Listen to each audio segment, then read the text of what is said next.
સમુદ્ર જેવો વિકટ છે. જન્મ મરણના ફેરા ટાળવા માટે જરૂરી છે સાચી ઉપાસના અને ભક્તિ, અને એ માટે જરૂર છે મંદિરોની. પૂજ્ય આદર્શ જીવન સ્વામીનું પ્રેરક પ્રવચન. શ્રીજી મહારાજે મધ્યના 27મા વચનામૃતમાં કહ્યું કે અમે ત્યાગનો પક્ષ મોડો કરીને, એટલે કે ઓછો કરીને ઉપાસના રહે તે માટે આ મંદિરો બનાવ્યા છે.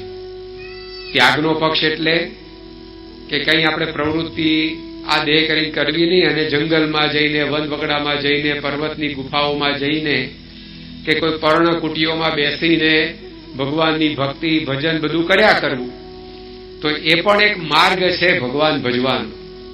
પણ શ્રીજી મહારાજે કહ્યું કે અમે એવો ત્યાગનો માર્ગ મોડો કરીને ઉપાસના માટે આ મંદિરો બાંધવાની પ્રવૃત્તિ કરી. એનું કારણ પણ શ્રીજી મહારાજે બતાવ્યું. કારણ કે જો ઉપાસના રહેશે તો એને લીધે અનેક જીવોનું કલ્યાણ થશે. આજે ભગવાનની ભક્તિ એના માટે એક આપણે કલ્યાણ માટે કરીએ છીએ. અનંત જન્મોથી આ જીવ એ 184,000ની અંદર ભટકતો આવ્યો છે. ગૌતમ બુદ્ધ એવું કહેતા એમના શિષ્યોને કે તમને જે જે જન્મોમાં આ રીતે બધા દુઃખ પડ્યા હોય અને તે વખતે તમે રડ્યા હો, તો એ જો બધા આંસુ ભેગા કરવામાં આવે તો દુનિયાના 7 સમુદ્રો છલકાઈ જાય એટલું આ જીવ ભટકતો ભટકતો આવ્યો છે. હવે આંસુઓથી દરિયો છલકાય. આખી જિંદગી માણસ ધારો કે જન્મે ત્યારથી એ પોતે મૃત્યુ પામે ત્યાં સુધી રડ્યા જ કરે. એ ખાતા ખાતા રડવાનું ચાલુ રાખે, ટીવી જોતા જોતા રડવાનું ચાલુ રાખે, હસતા હસતા રડતો જાય. બધા આંસુ તમે ભેગા કરો તો કે ટેન્કર ભરાય મ્યુનિસિપાલિટીનું. તો કહેવાનું તાત્પર્ય શું છે કે અનંત જન્મો આ જીવ લઈ ચૂક્યો છે અને એક એક જન્મની અંદર એને અનેક પ્રકારના દુઃખો ભોગવવા પડ્યા છે. હવે એમાંથી છુટકારો મેળવવા માટે ભગવાન સ્વામિનારાયણે કહ્યું કે ભગવાનની ઉપાસના જ તે કામમાં આવે છે. આપણા બાહુબળથી કે ચલો આપણે તપ કરીએ, કે આપણે ત્યાગ રાખીએ, કે આપણે યાત્રાઓ કરીએ, કે આપણે કંઈક અષ્ટાંગ યોગ સિદ્ધ કરીએ, કે આપણે યજ્ઞ યાગાદિક કરીએ અને આ જન્મ મરણનું ચક્ર અટકાવી દઈએ, તો મહારાજે વચનામૃતમાં કહ્યું કે એમ એ અટકે એવું નથી. ગમે તેટલો કુશળ અને બળવાળો તરવૈયો હોય તે ગામનું તળાવ તરી શકે, કે મોટી નદી કદાચ તરી શકે, પણ દરિયો છે કોઈ દિવસ પોતાના બાહુબળથી તરાય નહીં. એમાં તો જે તરવૈયો હોય એને પણ અને જેને તરતા ન આવડતું એને પણ બંનેને વહાણની જરૂર પડે, સ્ટીમરની જરૂર પડે. તેમ શ્રીજી મહારાજે કહ્યું કે આ મૃત્યુ સમય એ સમુદ્ર જેવો વિકટ છે. એને ઓળંગવા માટે ભગવાનની ઉપાસના રૂપી વહાણ એની જરૂર પડે. અને ભગવાનની ઉપાસના કરવા માટે મંદિરો બાંધવામાં આવ્યા. કારણ કે પ્રમુખ સ્વામી મહારાજ ઘણી વાર કહેતા કે સ્થાન વિના પ્રભુ ભજાય નહીં. ભગવાન ભજવા માટે સ્થાન જોઈએ. ખાલી ભગવાન ભજવા માટે નહીં, દુનિયાના કોઈ પણ કામ માટે. દેશનો કારોબાર ચલાવો તો છો કે ઝાડ નીચે બેસીને થાય. એના માટે સંસદ ભવન બાંધવામાં આવે છે કે નથી બાંધવામાં આવતું? કોકને કંઈક શસ્ત્રક્રિયા ઓપરેશન કરવાનું હોય તો શું કઈ આમ ફ્લાયઓવર બાંધ્યા નીચે કરવામાં, અહીંયા લાવો કે જગ્યા હારી છે, છાંયડો છે. તો ઓપરેશનો માટે શું બાંધવું પડે? હોસ્પિટલ બાંધવી પડે. શસ્ત્રક્રિયા કઈ એમને એમ રોડ ઉપર ના થાય, એના માટે વ્યવસ્થા ઉભી કરવી પડે. વિદ્યાર્થીઓને ભણાવવા હોય તે ભણાવવા માટે સ્કૂલોની જરૂર પડે છે. તો એવી રીતે ભગવાન સ્વામિનારાયણે આવી ઉપાસના આપણા જીવનમાં ટકે અને એ દ્વારા આપણું કલ્યાણ થાય એના માટે મહારાજ અમે આ મંદિરો બાંધ્યા. પણ એ ઉપાસનાની અંદર શુદ્ધિ શાસ્ત્રીજી મહારાજે કરી. શ્રીજી મહારાજે વડતાલના 5મા વચનામૃતમાં કહ્યું કે ભગવાન અને એના ઉત્તમ ભક્ત એની જો સરખી સેવા કરે તો એ 100 જન્મે એકાંતિક થઈને ભગવાનના ધામમાં જવાનો હોય એ આને આ જન્મે ભગવાનના ધામને પામે. 100 જન્મ એટલે ઓછામાં ઓછા 70 વર્ષ તો ગણો.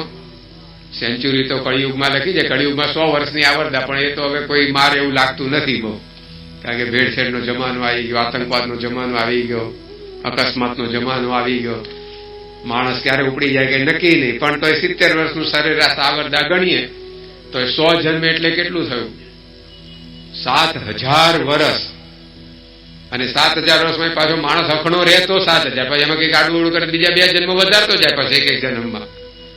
એટલે ટૂંકમાં બહુ લાંબો આખો પ્રોસેસ, પણ આ 70 વર્ષમાં પૂરું થઈ જાય. શું કરવામાં આવે? તો ભગવાનની એના ઉત્તમ ભક્તની જોડે સરખી સેવા કરવા. આવું જો કોઈ કરે તો 100 જન્મે એનું કામ થવાનું એ આ જન્મે થાય. તો શાસ્ત્રીજી મહારાજે આપણા માટે આ સુવિધા કરી આપી. શ્રીજી મહારાજ આપણા ભગવાન, એમના ઉત્તમ ભક્ત ગુણાતીતાનંદ સ્વામી. હવે એમની સરખી સેવા કરવી હોય તો શ્રીજી મહારાજની સાથે ગુણાતીતાનંદ સ્વામીની મૂર્તિ હોવી જોઈએ ને. આજે આપણા મંદિરોમાં એ ઘર મંદિર હોય, એ હરિ મંદિર હોય, એ શિખરબદ્ધ મંદિર હોય, તો એમાં મહારાજની સાથે ગુણાતીતાનંદ સ્વામીની મૂર્તિ હોય છે. તો આપણે શ્રીજી મહારાજની આરતી ઉતારીએ તો એની સાથે ગુણાતીતાનંદ સ્વામીની પણ આરતી ભેગી ઉતરે. સરખી સેવા થઈને આપણે મહારાજને દંડવત કરીએ તો ભેગો સ્વામીને પણ દંડવત થાય. સરખી સેવા. આપણા મોટા મંદિરોમાં જેવા શ્રીજી મહારાજને વાગા હોય, અલંકાર હોય, એવા ને એવા ગુણાતીતાનંદ સ્વામીને પણ પહેરાવાયા. જો સરખી સેવા. તો ભગવાનની સાથે એના ભક્તની મૂર્તિ પધરાવવામાં આવી તો સરખી સેવાનો અવકાશ મળ્યો, અને તો આપણું 100 જન્મનું કામ આ જન્મે થઈ જવું આ કાર્ય થયું.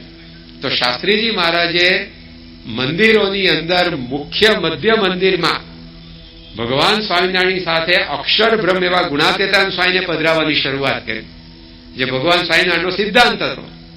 વડતાલના 5મા વચનામૃતમાં વાત એમણે લખી છે, પરંતુ એ કાર્ય એ જમાનામાં નહોતું થઈ શક્યું. પણ શાસ્ત્રીજી મહારાજે મુદ્દો વચનામૃતમાંથી પકડ્યો. રેતી ભરેલી ખાંડ હોય એમાં પાશેર ખાંડ, રેતી ભરેલી ટ્રક હોય એમાં પાશેર ખાંડ વેરી દીધી હોય, અથવા મુઠ્ઠી ભરેલી ખાંડ વેરી દીધી હોય, પછી આપણને કહે કે હવે આમાંથી ખાંડ બધી ગોતી કાઢો, તો આપણામાંથી કોણ શોધી શકે? જિંદગી પૂરી થઈ જાય તો એ ખાંડની વાડકી ભરાય નહીં.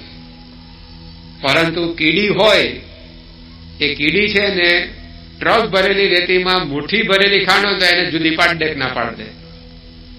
તો જો એની પાસે એવી દ્રષ્ટિ છે તે તરત જ જુદું પાડી નાખે.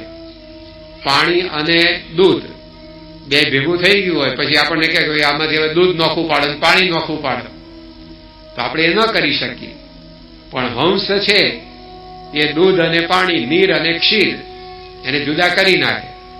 એની ચાંચમાં એવી શક્તિ છે કે ચાંચ પડે નીર ને ક્ષીર બે વિવેક આખો જુદો જ થઈ જાય. તેમ શાસ્ત્રીજી મહારાજે વચનામૃતમાં શ્રીજી મહારાજે આટલી બધી વાતો કરી છે, પણ એમાંથી જો આ કલ્યાણનો મુદ્દો પકડી આપ્યો આપણને, અને ખાલી પકડી આપ્યું એટલું નહીં, એમણે અક્ષર અને પુરુષોત્તમની મૂર્તિઓ પધરાવવા માટે અપાર કષ્ટો વેઠ્યા. શાસ્ત્રીજી મહારાજ ગુણાતીતાનંદ, મૂળ અક્ષર, સહજાનંદ, એક પરમેશ્વર, એ જયારે વાતો કરવા લાગ્યા ત્યારે ઘણાને રૂચ્યું નહીં. ઘણાને તો એટલો બધો દ્વેષ વધ્યો તો શાસ્ત્રી મહારાજને અનેક ઉપાધિઓ કરી.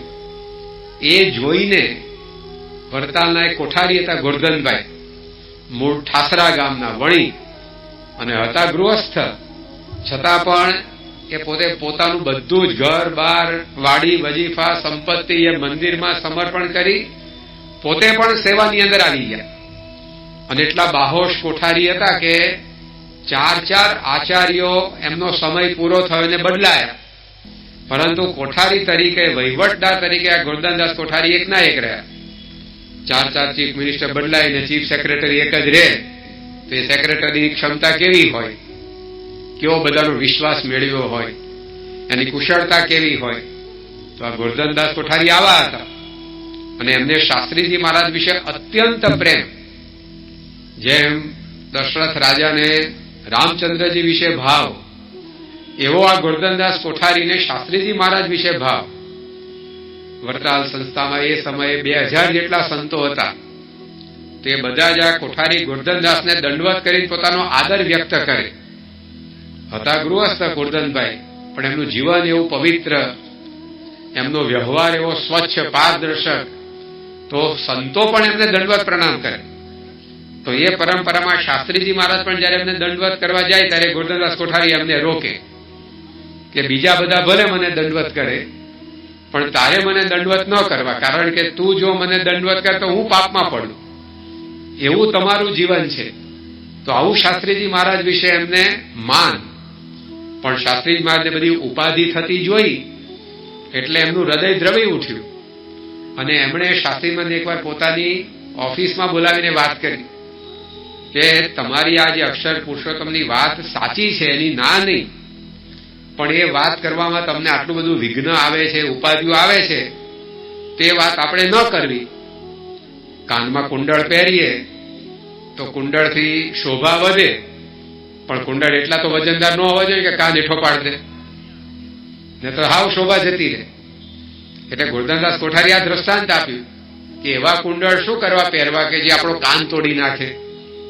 એમ તમારી આ વાત સાચી અક્ષર પુરુષોત્તમની, પણ એ વાત કરવામાં તમને આટલું બધું કષ્ટ પડે છે તો મૂકો ને વાત પડતી. ત્યારે શાસ્ત્રીજી મહારાજે એમને મધ્યનું 57મું વચનામૃત વંચાવ્યું. એમાં છેલ્લે શ્રીજી મહારાજે વાત કરી છે કે પોતાને જે જ્ઞાન થયું હોય એ જ્ઞાન જો આપણે બીજાને ન આપીએ તો એ શું કામનું. જેમ ગાંઠે પૈસા બાંધ્યા હોય અને જયારે ખર્ચ્યા વાપર્યાનો સમય આવ્યો અને માણસ વાપરી ન શકે તો પછી એ બાંધી રાખેલાનો અર્થ શું.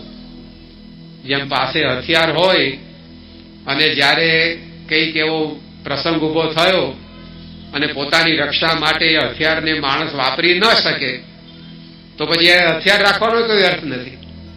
એમ શાસ્ત્રીજી મહારાજે કહ્યું કે જો આમાં શ્રીજી મહારાજ કહે છે કે ઉપદેશ કર્યા નિમિત્ત થોડી ઘણી ઉપાધિ આવે તો એ સહન કરીને પણ આ વાત કરવામાં કાયરપણું રાખવું નહીં. એટલે અમે તો ભગવાન સ્વામિનારાયણના વચન પ્રમાણે અક્ષર પુરુષોત્તમની વાત ભલે ઉપાધિ આવે તો પણ કરવાની. અને શાસ્ત્રીજી મહારાજે પોતે એવા અક્ષર પુરુષોત્તમ ઉપાસનાના 5 ગગનચુંબી મંદિરો બાંધ્યા. એ વખત એમની પાસે આપણે વર્ણન સાંભળીએ છીએ કે કોઈ નાણાં નહોતા, પછી કોઈ માણા એટલે કે માણસો નહોતા, કારણ કે સંપ્રદાયની શરૂઆત હતી, મુઠ્ઠીભર હરિભક્તો. પછી કોઈ દાણા નહીં, દાણા એટલે કે જમવાની વ્યવસ્થા નહીં. સારંગપુરમાં શાસ્ત્રીજી મહારાજ અત્યારે જે મંદિર છે બાંધતા હતા ત્યારે કેટલાક વિરોધીઓ હતા, એમણે આખો પ્રબંધ એવો કર્યો કે ગામમાંથી કોઈએ શાસ્ત્રીજી મહારાજ કે એમના સંતોને છાશ પણ આપવાની નહીં. જમવાની તો કે સીધા સામગ્રીની તો વાત જવા દો, પણ પહેલાના જમાનામાં તો છાશની દોણીઓ ભરી રાખે, કોઈ એમને માવે તોય પાઈ દે, પણ એ પણ શાસ્ત્રીમાને નહીં આપવા. તો સારંગપુરથી 7-8 કિલોમીટર દૂર લાઠીદળ ગામ છે, ત્યાં આગળ સંતોને આ છાશ લેવા જવું પડે. હવે આવી પરિસ્થિતિમાં માણસને એક ઓરડો બાંધવાનો વિચાર ન આવે. એમાં શાસ્ત્રીજી મહારાજે તો મંદિર શરૂ કર્યું અને ઊંચાઈની દ્રષ્ટિએ ગુજરાતની અંદર પહેલા 3 મંદિરોની અંદર સારંગપુરની ગણતરી આવે એવું આ ભવ્ય ગગનચુંબી મંદિર બાંધ્યું. ગઢડાની અંદર સંપૂર્ણ પાયાથી લઈ શિખર સુધી આરસનું મંદિર ક્યારે શરૂ કર્યું? 85 વર્ષની ઉંમરે. 85 વર્ષની ઉંમરે માણસને પોતાની ઘરની બારીનો રંગ ઉખડી ગયો તો એ કરવાનો વિચાર ન કરે ક્યાં જાજુ રહેવું છે આપણે.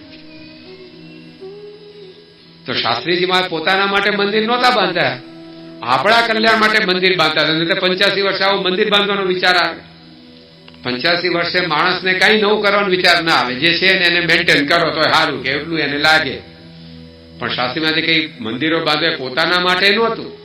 આપણા જેવા અનંત જીવોનું કલ્યાણ થાય આ અક્ષર પુરુષોત્તમની ઉપાસનાથી, એના માટે એમણે પોતે આ કાર્ય કર્યું. અને 86 વર્ષના એમના કાર્યકાળમાં એમણે પોતે આવા 5 એવા ભવ્ય મંદિરો બાંધ્યા. અને એ જે શાસ્ત્રી મહારાજનું કાર્ય એ પછી યોગીજી મહારાજ અને એમના પછી પ્રમુખ સ્વામી મહારાજે તો એવું વિસ્તાર્યું કે નવખંડ ધરાની અંદર અક્ષર પુરુષોત્તમની ધજાઓ ફરકાઈ દીધી. કોઈ પણ ખંડની અંદર તમે જાઓ તો તમને અક્ષર પુરુષોત્તમનું મંદિર દેખાય. અંગ્રેજો જયારે ભારતમાં રાજ્ય કરતા ત્યારે અને આખી વિશ્વની અંદર એમની સત્તા હતી ત્યારે એવું કહેવાતું કે sun never sets on British Empire. બ્રિટિશરોના રાજ્ય ઉપરથી સૂર્ય કદી આથમતો નથી, કારણ કે અહીંયા ભારતમાં આથમે અને ન્યુઝીલેન્ડમાં ઉગે તો ત્યાં પાછું એમનું શાસન હોય. ત્યાં સૂર્ય આથમે અને કોઈ બીજા દેશમાં ઉગે તો ત્યાં પણ બ્રિટિશરોની કોલોની હોય. એટલે કાયમ સૂર્ય એમના શાસન ઉપર તપતો એવું કહેવાતું. પણ અત્યારે તે ધીમે ધીમે કરતા બધું સમેટાઈ ગયું. પણ આજની તારીખે આપણે એવું કહી શકાય કે sun never sets on BAPS સંસ્થા, આપણી સંસ્થા ઉપરથી આત્મેની એવું કાર્ય પ્રમુખ સાહેબ આજે કર્યું. કારણ કે અહીંયા આપણે શયન આરતી પછી પોઢો પોઢો સજાનંદ સ્વામી કરી પોઢણિયાનું પદ ગાઈએ, ત્યારે અમેરિકાની અંદર હરિભક્ત પૂજારી જાગો રે સહજાનંદ રસીલા પ્રભાતિયું ગાતા હોય, તો ત્યાં આગળ મંગળા આરતીનો ટાઈમ થાય, અહીંયા શયન થાય ત્યારે તો સૂર્યદેવને અખંડ અક્ષર પુરુષોત્તમના દર્શન થાય. એવું પ્રમુખ સ્વામી આજે કાર્ય કર્યું. ઓસ્ટ્રેલિયા ને ન્યુઝીલેન્ડ ને ઇંગ્લેન્ડ ને અમેરિકા, અખાતી પ્રદેશો, એની અંદર પણ મંદિરો, ભારતમાં ઠેર ઠેર 45 વર્ષમાં 1100 કરતા વધારે મંદિરો બાંધ્યા સ્વામી બાપાએ. એટલે દર દોઢેક મહિને એકાદ મંદિરની એવરેજ આવે. બોલો, હવે કઈ ખાવાના ખેલ છે. 45 વર્ષ સુધી અમેરિકામાં 2004ની સાલમાં પહેલું મંદિર કર્યું અને 2014ની સાલમાં છઠ્ઠું મંદિર, અને આવા ભરૂચ જેવા શિખરબદ્ધ મંદિરો તો 10 વર્ષમાં 6 મંદિરો. અહીંયા પાછા અમેરિકાની અંદર ઇટાલીમાંથી બલ્ગેરિયામાંથી પથ્થર નીકળે, એ પાછા વહાણ દ્વારા કંડલા આવે, કંડલાથી રાજસ્થાન જાય, ત્યાં ઘડાય, ત્યાંથી પછી પાછા કંડલા જાય, ત્યાંથી દરિયા દ્વારા અમેરિકા જાય, અને ત્યાં પાછા એમાં એ પથ્થરોનું મંદિર થાય. લો, તો કેટલું પરફેક્શન હોય ત્યારે આ મંદિર બને. ને સાહેબ દોરાભર આગુ પાછું થઈ જાય, ત્યાં પથરા ફિટ ન થાય પાછા. કેવું કાર્ય કર્યું પ્રમુખ સાહેબ આજે. એટલે Guinness book of world record, જે દુનિયાના વિક્રમોની બધી નોંધ રાખનારી પુસ્તક, એમાં પ્રમુખ સ્વામી મહારાજનું નામ લખાયું માસ્ટર બિલ્ડર, કે આના જેવો કોઈ નિર્માતા પૃથ્વી પર હજી થયો નથી. આ મેડ ઇન ઇન્ડિયા અને એસેમ્બલ્ડ ઇન અમેરિકા એવા મંદિરો પ્રમુખ સાહેબ આજે બાંધ્યા. તો આવું કાર્ય એમણે આપણા સૌના કલ્યાણ માટે કર્યું. પ્રમુખ સ્વામી મહારાજને દુનિયાભરની અંદર જ્યારથી આ પૃથ્વી સર્જાઈ ત્યારથી અત્યાર સુધી સૌથી વધારે ધર્મસ્થાનોનું જો કોઈએ પણ નિર્માણ કર્યું હોય તે પ્રમુખ સ્વામીમાં જે કર્યું છે, એ રીતે એમનું નામ ગિનિસ બુક ઓફ વર્લ્ડ રેકોર્ડ્સમાં મૂકવામાં આવ્યું. 2000ની સાલમાં જયારે લંડનમાં બાપા પધાર્યા ત્યારે પહેલી વાર આ ગિનિસ બુકોએ એમને સર્ટિફિકેટ આપ્યું. પણ એ આપનારો જે વ્યક્તિ હતા એ ટીમ ફૂટમેન એવી વાત કહી કે આ જો રેકોર્ડ પ્રમુખ સ્વામી મહારાજનું અમે લખીએ છીએ, પણ એને જો કોઈ તોડશે ને તો પ્રમુખ સ્વામી મહારાજ તોડી શકે, બીજા કોઈનું કામ નથી. એ 2007માં 7 જ વર્ષમાં તૂટ્યો. એ વખત 315 હતા, 2007માં 713 સુધી પહોંચી ગયા. પછી તો ગિનિસ બુકે લખવાનું મૂકી દીધું હશે કે હવે કે ભાઈ આમના નામે છે, બધું કેટલું લખવું. 700 માંથી પછી 3 વર્ષમાં તો 1000 ઉપર પહોંચાડી દીધું બાપાએ. તો આ રીતે સ્વામી બાપાએ આવું અલૌકિક કાર્ય કર્યું. અને એ મંદિરોની પરંપરામાં અત્યારે મહંત સ્વામી મહારાજ પણ એવી પુષ્ટિ આપી રહ્યા છે. અને એના એક ભાગ રૂપે અહીંયા અંકલેશ્વરની અંદર એક મંદિર તો છે, પણ બીજું હવે આવું સુંદર મોટું મંદિર, તમારો જેવો ભાવ મોટો એવું મંદિર હવે આ મોટું થશે. કારણ કે હરિભક્તો એની જે ભક્તિ, એના લીધે ભગવાન પોતે ખેંચાતા હોય. જેમ એક બોડાણા માટે ભગવાન દ્વારકાથી છે ડાકોરની અંદર આવ્યા, એક ભક્તના માટે ભગવાન સ્વામિનારાયણ પોતે કુશળ કુંવરબા ત્યાં ધરમપુર હતા, તો એમના માટે છે ત્યાં પહોંચ્યા. એ વખતે અહીંયાથી જેમ ફટ લઈને પહોંચી એવું નતું, એક નદી ઉપર બ્રિજ નહોતો એ વખતે. તે નદીને પાર કરવાને ગઢડાથી નીકળે મહારાજ ધરમપુર જવું, વચ્ચે કેટલી નદીઓ આવે. તે વખતે નદીઓ પર પુલ ક્યાં હતા આવા, તો કેવી રીતે નદી પાર કરવી. સાબરમતી ક્રોસ કરો, પછી મહી આવે, વાત્રક આવે, મેસો આવે, શેઢી આવે, નર્મદા આવે, તાપી આવે. પણ જો એ કુશળ કુંવરબાનો એવો ભક્તિભાવ હતો તો શ્રીજી મહારાજ પોતે ત્યાં છેક પહોંચ્યા. તો ભગવાન છે પોતે એવા આપણા ભક્તિભાવના ભૂખ્યા છે. પ્રમુખ સાહેબ મહારાજ દ્રષ્ટાંત આપતા કે એકવાર કેટલાક ચોર હતા, એ કોઈક ગામમાં કોઈક ઘરની અંદર ચોરી કરવા માટે ગયા. હવે રાત્રે બધા સૂતા છે કે નહીં એની તપાસ કેવી રીતે કરવી, પછી ઘરમાં ઉતરવું પડે ને ઉપરથી છાપરા ખોલીને. તો ચોર લોકોએ શું કર્યું કે પેલા તો પથ્થરો નાખે ઘર ઉપર, એટલે છાપરા ઉપર પથ્થરો પડે તો મોટો અવાજ થાય, અને અવાજ થાય તો અંદર સૂતેલો હોય એ બબડે, એટલે કોણ આવ્યું, નામ છે ને તેમ છે. તેની પછી ખબર પડે કે અહીંયા માણસ જાગે છે, આ ઘેર કઈ પગલું ભરવા જેવું નથી. તો આવી રીતે પોતે ચેકિંગ કરે કે ઘરમાં કોણ જાગે છે કે કોણ રહે છે વગેરે માટે. તેમાં ચોર લોકોએ ઘર ઉપર પથ્થરો ફેંક્યો અને પતરા ઉપરથી દદડતો પથરો બાજુમાં એક મંદિર બનતું હતું. તે મંદિરના આવો ગર્ત ગાળ્યો છે શિલાન્યાસનો, તો ગબડતો એમાં જઈને પડ્યો. ચોર લોકો તો કઈ ખબર નહીં, પણ જયારે એ લોકોનો અંતકાળ આવ્યો ત્યારે ભગવાનના પાર્ષદ એમને તેડવા આવ્યા. તો પેલા કે ભાઈ અમે કઈ ધામમાં આવા જેવું કશું કર્યું નથી જીવનમાં, કારણ કે આને તો પોતાનો ચોપડો ખબર હોય ને. એટલે પેલા ભગવાનના પાર્ષદોના લોકો શું કે તમારે કઈક એડ્રેસમાં ફેર પડી ગયો લાગે છે, આ એડ્રેસ નહીં હોય અમારું, કારણ કે અમે તો કઈ આવું કામ કર્યું જ નથી ભગવાનના ધામમાં જઈએ એવું. ત્યારે કે ના, તમે કર્યું છે કામ. અમને ખબર હોય ને કે અમે રજની બધી માહિતી રાખીએ છીએ, ડેટાબેઝ અમારો પાવરફુલ છે. તો કે અમે એવું કઈ કામ કર્યું નથી. પછી આ લોકોએ કહ્યું, ભગવાનના જે પાર્ષદો દૂતો હતા એમણે કહ્યું કે તમે ફલાણા ગામની અંદર જયારે ધાડ પાડવા ગયા ત્યારે ઘરમાં કોઈ જાગે છે કે એનું ટેસ્ટિંગ કરવા માટે પથરો નાખ્યો હતો. કે બરાબર છે, એ તો અમે આ પદ્ધતિ જ હતી. તો કે અમારી એક પથરો એ પતરા ઉપરથી ગબડતો ભગવાનનું મંદિર બનતું હતું ને એના ગર્તમાં જઈને પડ્યો હતો. એટલે તમારી પાયામાં એટલી સેવા થઈ ગઈ, એના પ્રતાપે આજે તમને અમે તેડવા આવ્યા છીએ. પેલા તો ખબર નહોતી, પણ ભગવાને નોંધ લીધી એની. અને ભગવાનનું તંત્ર એવું છે કે એ જો દયા કરે તો અનંત પાપ બધા એક ક્ષણમાં બળી જાય. જેમ લાખ વર્ષનું અંધારું હોય અને ભગાડવા માટે કઈ લાખ વર્ષ દિવાથી સળગાય ન કરવાની હોય. લાખ વર્ષનું અંધારું એક જ વાર આમ દિવાથી પ્રગટાવે એટલે જતું રહે ફટ લઈ. એમ ભગવાન દયા કરે, કૃપા કરે, અને એ જો આપણી સેવા જમા કરે તો અનંત જન્મોના આપણા ગમે તેવા કર્મ એનો ફેંસલો થઈ જાય. તો જો અજાણતામાં સેવા થઈ તો પણ ભગવાનના ધામની પ્રાપ્તિ થઈ. તો આપણે તો મહિમા સમજીને સેવા કરીએ છીએ કે અક્ષર પુરુષોત્તમ મહારાજ બિરાજવાના છે, અહીંયા આવી રીતે કથા વાર્તા થશે, અને આપણે તો મહિમા સહિત જોડાયા છીએ. તો આપણને તો નિશ્ચિત આ છેલ્લો જન્મ આવી મંદિરની સેવા કરવાથી. તો પ્રમુખ સ્વામી મહારાજ ઘણી વાર આ દ્રષ્ટાંત આપતા કે આ ભગવાનનું મંદિર એનું કાર્ય એવું છે કે એની અંદર જે કોઈ પણ વ્યક્તિ જાણે અજાણે પણ આ નામ લે, કામમાં સહકાર આપે, એ બધાને ભગવાન પોતે મોક્ષનું દ્વાર ઉગાડી નાખે. માટે આપણે મહારાજને એવી પ્રાર્થના કરીએ કે દરેકને આવી પોતાની શક્તિ પ્રમાણે સેવા કરવાની એવી સાનુકૂળતા કરી આપે. અને ખાલી ધનથી નહીં, પણ આ તો મંદિર ઉભું કરવું એટલે તનની એ જરૂર પડે. અહીંયા જેમ જેમ કામ આગળ જશે તેમ તેમ સ્વયંસેવક તરીકે પણ આવવું પડે.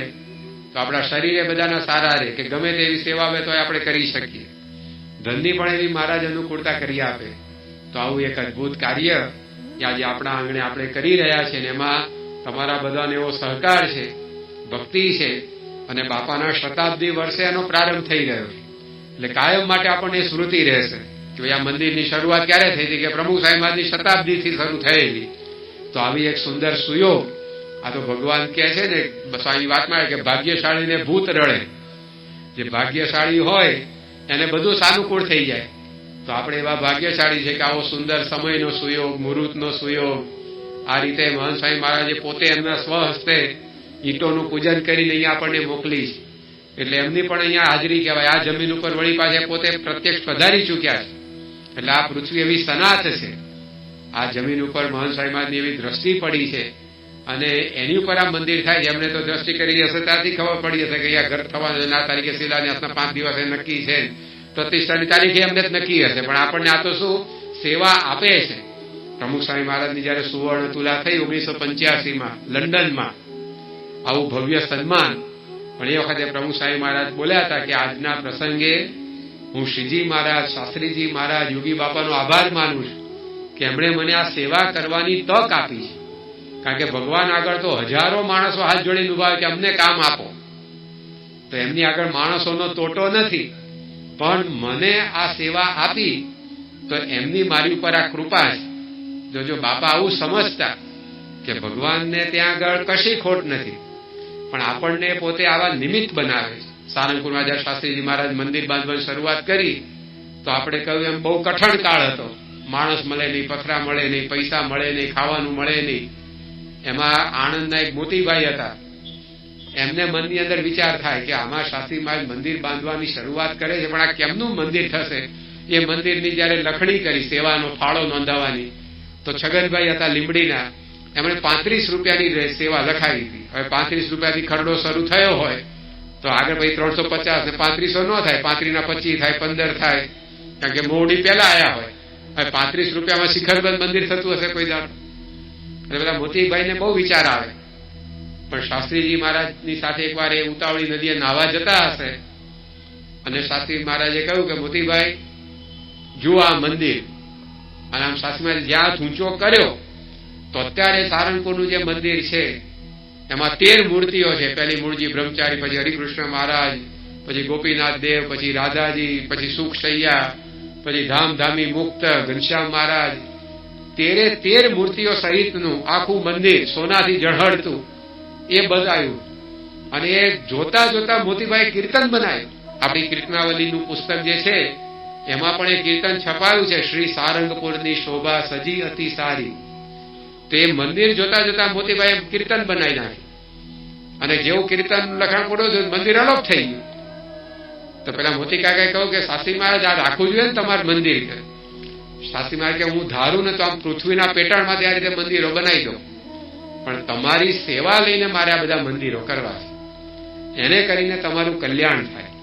તો જો આ એમનો આશય છે, પ્રમુખ સ્વામી મહારાજ, મહંત સ્વામી મહારાજને મંદિરો કરવા, હવે આખા બ્રહ્માંડનું સર્જન કરતા તો મંદિરનું શું સર્જનમાં પરિશ્રમ પડે, પરંતુ આપણને એ જોડે છે જેથી આપણને આ મંદિરમાં જોડાણ થાય.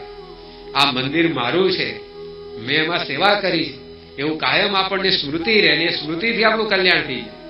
એક ગઢડાના જમાદાર હતા, એને અંતકાળે મંદિરનો દરવાજો યાદ આવ્યો તો મહારાજ પોતે એને તેડવા આવ્યા. તો આ બધી સેવા આપણને શેના માટે આપે છે કે કંઈ પણ એવી નાની મોટી સેવા આપણે કરીએ ને એની આપણને યાદગીરી રહે, એનાથી આપણું રૂડું થઈ જાય.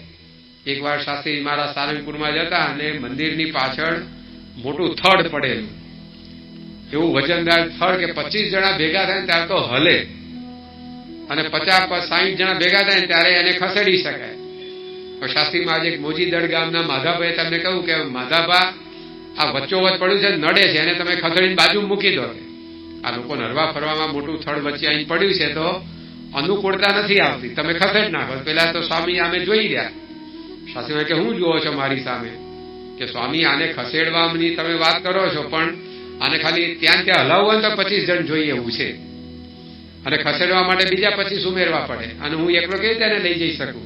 શાસ્ત્રીમાં કે તમે હાથ તો અડાડો. અને જેવો માધાભાઈ પેલા થડને હાથ અડાડ્યો, અને જેમ ગોવાળ પાછળ ગાય જાય એમ એમની પાછળ પેલું લાકડું હાલવા લાગ્યું. એમાં જાણે ચૈતન્ય શક્તિ આવી ગઈ, અને જ્યાં પહોંચાડવાનું હતું ત્યાં એમણે પહોંચાડી દીધું. પણ એ વખતે માધાભાઈને જ્ઞાન થયું કે આ શાસ્ત્રીજી મહારાજ તો જળની અંદર પણ આવું ચૈતન્ય મૂકી અને કામ કરાવી શકે છે. પણ આપણને આ મંદિરની સેવા આપી એ આપણા અહોભાગે. પછી જે અમને ઉત્સાહ આવી ગયો સેવાનો, પાછું વાળીને જોયું નહીં. તો મોટા પુરુષો પોતે પોતાના સંકલ્પથી આખું કાર્ય કરી શકે, પણ આપણને આવી રીતે સેવામાં જોડે, જ્યાં યજમાન બનાવી લાવો, તમે કંઈક સેવા કરો, બીજાને કંઈ વાત કરીને સત્સંગમાં લાવો, તે શાના માટે છે? આપણા રૂડા માટે. એમને કઈ જરૂર નથી. તો આવો મહિમા સમજીને આપણે સૌ આ મંદિરમાં એવી સરસ સેવા કરી શકીએ એવી મહારાજ સ્વામીને પ્રાર્થના કરીએ.